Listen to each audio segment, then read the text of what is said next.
If it feels like the world's energy supply is constantly on a knife's edge, well, you're not wrong.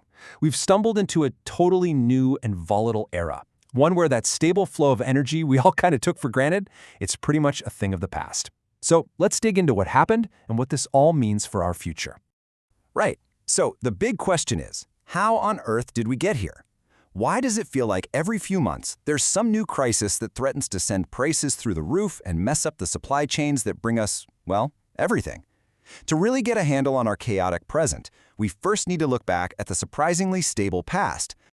You see, for decades after World War II, the global energy system had a certain rhythm to it. I mean, it wasn't perfect, not by a long shot, but it was predictable. Yeah, major shocks happened, but they were definitely the exception, not the rule. And if you look back, you can see that rhythm pretty clearly. You had the oil crisis in the 70s, then the Iran-Iraq War in the 80s, the Gulf War in the 90s. On average, the world was dealing with about one major energy crisis per decade. This created this kind of baseline of stability, a shared assumption that while things might get bumpy, the system would always eventually get back to normal. Now, during this whole time, the system was globalizing around two absolutely massive transformations. First, the center of gravity for energy demand shifted hard towards Asia. And at the same time, the United States completely rewrote its own role on the world stage. To really wrap your head around that demand shift, just look at China. Between the year 2000 and 2024, its oil imports surged 6 times over. I mean, that is just a staggering increase that fundamentally redrew the world's energy maps, pulling more and more supply over to the east. And at the exact same time, an even crazier story was unfolding in the West. The United States, which for ages had been the world's #1 importer of oil, the biggest customer out there, completely flipped the script. Thanks to the shale revolution, it suddenly became the world's #1 producer and exporter of both oil and gas. And the scale of that change was just immense. U.S. oil exports grew by more than 12 times. And today, they account for about 11% of the entire global market. This put Washington in direct competition with the traditional heavyweights like OPEC and Russia.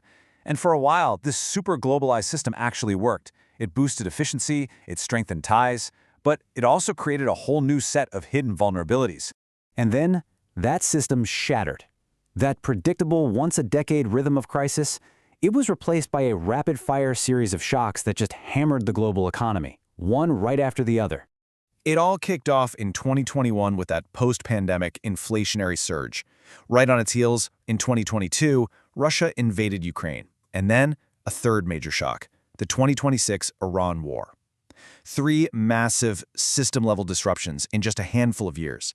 This isn't a rhythm anymore. It's a constant state of emergency. But these events did way more than just disrupt supply. They completely shattered some long-held beliefs. That idea that supply chains were predictable? Gone. Europe's belief that its dependence on Russian energy was, manageable, that turned out to be dangerously wrong. And the assumption that major producers in the Gulf would never start a war that would seriously threaten energy flows, that might have been the biggest assumption of all to go up in smoke. When the Iran war led to the blocking of the Strait of Hormuz, we're not talking about a minor hiccup.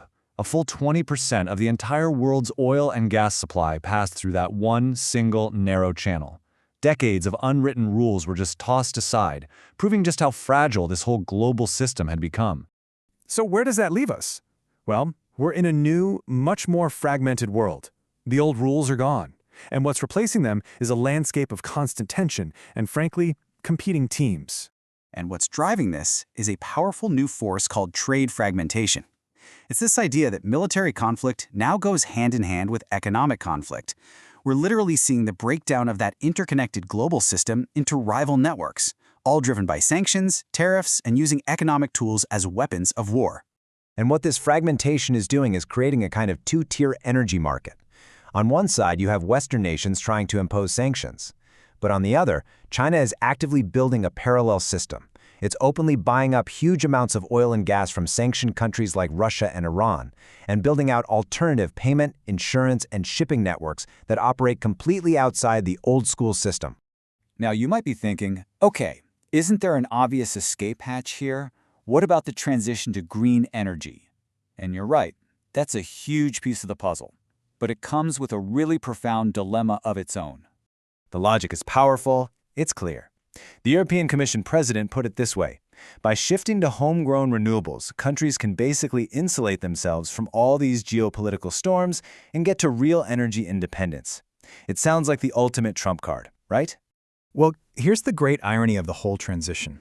In our rush to stop relying on fossil fuels from places like Russia and the Middle East, we risk creating a brand new, highly concentrated dependency on clean tech imports, like solar panels and batteries, from China. We could just be trading one major vulnerability for another.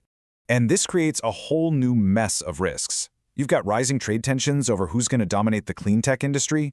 You have the old guard oil and gas producers, the US, Russia, the Gulf states, fighting tooth and nail for their piece of a shrinking market. And all of this could actually increase the risk that energy gets used as an even more powerful geopolitical weapon in the years ahead.